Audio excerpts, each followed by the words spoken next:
Much down there, catcher getting all the superstars here at the Central Coast Sevens.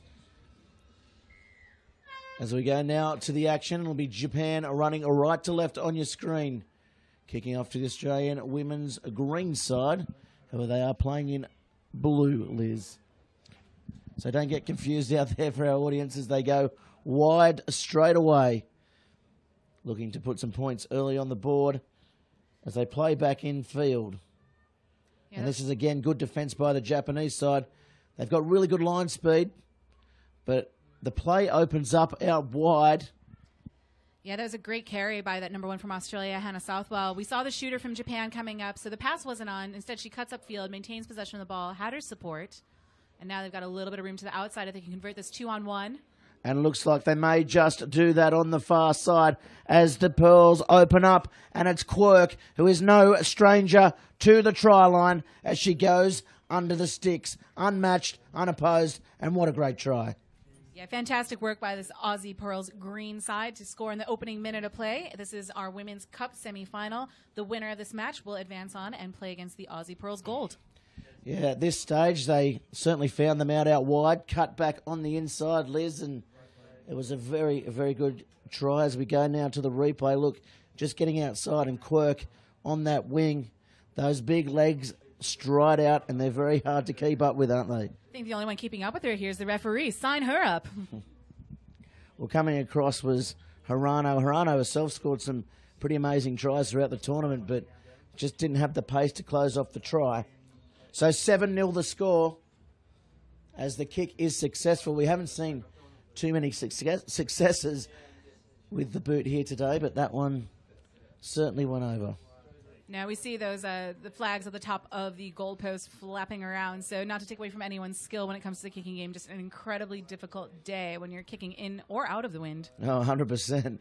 As now Japan go wide straight away. Hanoko's on the outside, passing the ball back inside. She has to come infield, but held up. Oh, look at the strength in the tackle. There's 3 Australian Pearls ladies in there. As Murphy comes in at the death, it's going to be an Australian feed to the scrum. And you can bet Murphy out there will come back in on the angle, straighten up the play. Yeah, we saw a lot of teams have been successful running that switch on the outside. So taking those angles, finding that little gap. And Australia has done really well with their ball handling, too, getting the ball where it needs to be quickly. Oh, the step off the left, and here she is again, Quirk. It opens up for her, and she will go unopposed again, and that's a good try. She's just always there, isn't she? It's great vision upfield, too. There's always space in front of you. We don't always see players turn their hips and take advantage of that space right ahead, so great job getting that ball down. Of course, fantastic job scoring the try, and the rest of her team kind of holding their space. That's forcing Japan to play a wide defense. Yeah, that's right. Certainly drawing in the numbers and just coming around, getting the short ball, and she'll go in for a second there.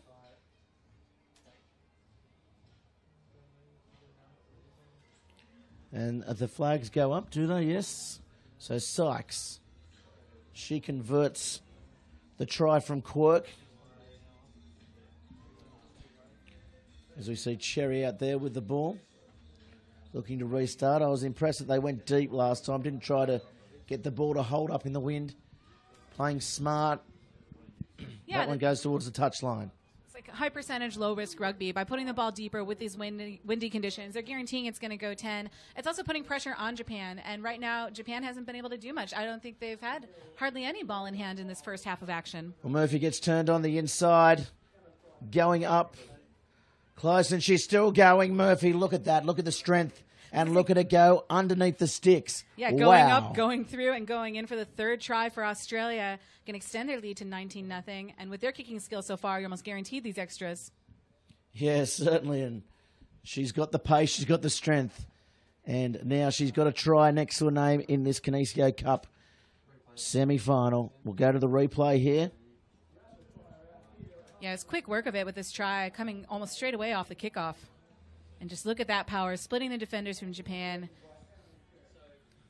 And in easy, under the sticks. 21-0, Australia green leading Japan. But still, 9 minutes left to play in this cup semifinal. Yeah, they've streaked away the Australian side, and Japanese side, they might be disappointed with this start. They've generally had pretty good starts throughout the tournament, but haven't come up, I guess, against the opposition of this Australian side, which makes for a really mouth-watering final in this Kinesi Cup if they do get through this green side, mate against mate. Always a fun contest when you're playing against your fellow teammates, and a great opportunity again for these players to really make their statement going into this next iteration of the Women's Sevens World Series. They'll be playing in Dubai in December, and we'll have a new stop on the Sevens Series this year where we're going to be hosting the women in Sydney. Yeah, that's right. That'll be an unbelievable event, an unbelievable tournament to go with the men's tournament as well, and that's a driving tackle on the halfway as now they come wide looking for Tanaka. Sorry, it wasn't Tanaka. It was Nakamura playing in the blue headgear. Similar styles as well on the wing. But the ball comes back now, and Hanoko, she's out on the wing. We know she's quick. She's elusive as well. She tries to get through. Oh, she's met in a very, very good tackle. Yeah, we've seen fantastic tackling from this Australia defense. It was Alicia Quirk on the early one. She was joined by Emma Sykes as well. Now it's Australia coming away with the ball. That was Japan's first sustained period of attack. Unfortunately, not able to make anything happen. They're running into a big blue wall of Aussie defenders, and Australia's going to be looking to pad their lead. About 40 seconds left to go in this first half of the Cup semifinal. Yeah, definitely, and there's a distinct advantage with height out there by this Australian side as well. Comparing to this Japanese side, they're monsters, but the ball floats out wide. Just can't get out there, though. Murphy's looking for it. Murphy won't need it. And Alicia Quirk, is it? No, Emma Cherry it is, sorry, goes over untouched. Cherry picked a try for herself there. Oh, didn't she? What? 4 tries for Australia in this perfect half. Almost a near perfect half of play for them. An odd penalty here or there, but it has been all Australia. I'm going to call it about 95% of the possession and all the tries. Yeah, we've only seen Japan in this first half with the ball probably twice and haven't seen them play on the outside, on the edges. They probably need to come up with a new game plan against this Australian side who just slides so well in defence. I think you're absolutely right. This isn't a team that you're going to want to be cutting back into with your plays. Like you said, given the height and the size advantage that Australia has, they've been making some strong punishing tackles. Their defense has slid to cover well. That's the reason why they currently have the shutout. We're going to go into halftime here with a 26-0 lead. Aussie Green leading Japan. And we'll see what adjustments this coach makes. Yes, we certainly will. We're going to half time. Tim Walsh, very composed down there. We can see him doing such good things for rugby and women's rugby across Australia. And this Japan side, you can see them out in the middle in the huddle. Be interesting to hear what they have to say out there. I can tell you one thing. Regardless of how this game ends, there's going to be a big Japan-Australia photo afterwards. I haven't come across many other teams as friendly as Japan when we've seen them at different tournaments around the world too. Always keen for an extra match. We've scrimmaged against them quite a bit. They're just constantly working on their development and just a joy to play against.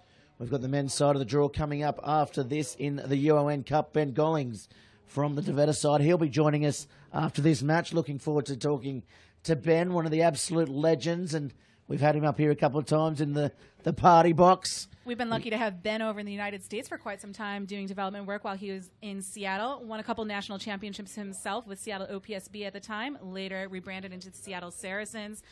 Doing just great work with rugby development around the world. So I might stay here and just eavesdrop on your conversation with him. Gee. It could go anywhere, though. I've seen that before, but it's more when your colleague Pete's been in the box. Yeah, that's right. When I have to rein Pete back in from the tangents, of course, Pete will be listening on his way to the airport, as he always does, going off to England for Bar TV Sports. He's got a good gig, hasn't he? Well, I'm stuck here in Wyong. Oh, there's worse places to be stuck. You got a beautiful sunny day here at the Central Coast Sevens and fantastic footy yet to come. We see another long, deep kick by Australia. That served them well. The one time they did go short, it didn't quite go 10. So they're putting Japan under pressure, trying to force them to play out of their 22. But most of the game, they've corralled them inside and created the turnovers that have led to their tries. Well, that's a penalty straight away. And now Australia looking to attack the line quickly. And here they come. The stutter there. It was a nice little move there by Fredericks. And now they're pulled up 5 metres short. They go wide. Looking for some play, stepping off the right. Coming around. Losing ground. Good defence here by Japan. Fredericks is in support, but doesn't need the ball, won't need the ball, and that is another try to Cherry. Yeah, great strength and power there by Cherry. Japan not quite able to get that tackle to ground, and that's one of the keys in sevens. We like to tell people that you want to tackle them yesterday, getting them down quickly so you can challenge for that ball, but instead it is Australia that's able to power their way through. Look at this strength here as Japan doesn't quite get her down, and then boom, 15 meters into the try. Emily Cherry with yet another score this match. Yeah, 2 tries to Cherry, 2 tries to Quirk, so try for try almost, and that one goes over. The flags go up. So the Australian green side now go ahead on the scoreboard, keeping this Japanese side, the development squad, to 0. So 33-0. So we'd expect Australia to go deep again on this kickoff. They do just that. And Hanako there, the diminutive try-scoring machine. So far in the tournament, she hasn't had much opportunity in this match. But if she gets in open space, she's one of the quickest at the Central Coast Sevens. Yep, it was a good drive there at the contact point. Great support by Japan. And now they're finally getting the ball. Some good go forward here after they awarded the penalty. Yeah, Nakamaru takes them forward there, advances herself. Hanako's there. She looked to take the quick tap. As they go wide, Hirano straightens the attack. Oh, good angle run back on the inside, still going. And they've got support out wide. Good chance here. Here they come, Nakamaru. Nakamaru brought down by Fredericks. It's a good series of play there by Japan. It was worth noting they brought on a couple substitutions. Their number 8 just came onto the field, and she provided an instant impact there. Yeah, back at Kalalo. She came on in the first game as well and really brought some direct play to this Japanese side. And that's a penalty. So Japan with a good chance. Quick tap is taken. Here she is. Batty Vakalolo. Looks like it may have been knocked on in the tap. See indication for a scrum. So it'll be right at the 22-meter mark. So interesting there. I don't think she actually tapped the ball. Maybe that is the problem. I think she just passed the ball off and they went full steam ahead. But anyway.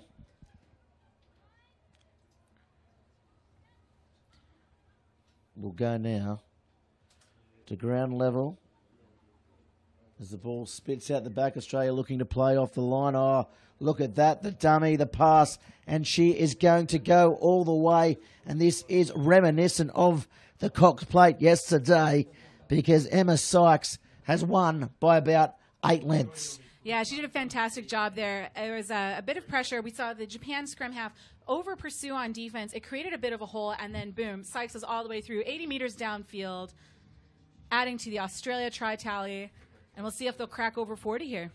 Yeah, definitely. It's not just it's the ball carry, but you look there, there's bodies in motion, creating a bit of a sense of doubt in the Japanese defensive line as she streaks away there and no one was coming close.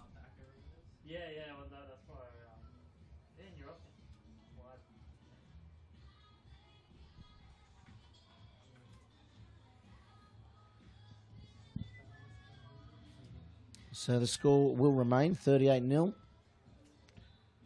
3 minutes left to play, and another Australia kickoff. This is where they've been so good and so effective at just pinning Japan back into their own ground, coming up together. And we see them not all sprinting. They're not shooting hard. They're really maintaining that connected wall on defense. Well, they need to keep that defensive line, don't they? You have one player out of the line shooting up, and then the gaps appear. So that one is going to go back now to the halfway. And looking for the quick one. Oh, the little trip there, maybe. Yeah, this will be a penalty to Japan. Maybe, but they might not need it because they may score the try. Oh, Hanako, she was coming up, looming on the inside. And Tanaka gets the ball. Quick tap will take it. Hanako shifts to the left. She's the one with the pace, the speed. They can't get it to her. Fantastic tackle by Australia. We see another penalty. So quick one taken again. As they now attack the line, stepping off the right. Oh, it opens up. Nice tackle around the bootlaces, and here they come now. Murphy's on the outside, but Southwell may not need it. She gets it to Murphy, and Murphy now This is nothing more than a gallop to the try line. Hanoko gallant in her chase, but yeah, definitely that was always going to be a try. Yeah, that was pretty textbook. Great timing there on the pass, good timing on the offload, and then Southwell still there in support. If the sweeper did come over and make her tackle, there's going to be an Aussie try no matter what. So now it's going to go up to 43-0. Australia green leading Japan. Still going to be about a minute and a half of action after the kick is taken. So interesting then. It will be Australia v Australia in the final. Who do you like? I'm going to go with Australia, I think. Which one, green or gold? I'm going to go gold. Really? I like this blue team. I like them both, but I like what I've seen in this green team. I think the gold team will be able to adjust to these kickoffs and been giving Japan so much trouble. You know, this Aussie green team has benefited well by well-placed kicks. There was the one exception of this last one that came to midfield. They gave away some penalties, but still came away with the ball. It's going to be a tough contest no matter what. But when we look at that Australia gold team and the fact that they've got the likes of Emma Tonagato that can score a try from anywhere on the field, that's why I'm picking them. Well, there you go. There we have it. All our viewers on Bar TV Sports. Of course, if you do want to get in the game, hashtag CC7s. Tell us your thoughts. Tell us what you think. Oh, that bounces off the chest. Unfortunately, there, the whistle is blown a little bit before time. But anyway, that's going to be good. Thanks very much for covering the women's with us, Liz. We're going to hand you over now to Ben Gollings, who's going to come into the commentary box for the first time today. Thanks so much, Gareth.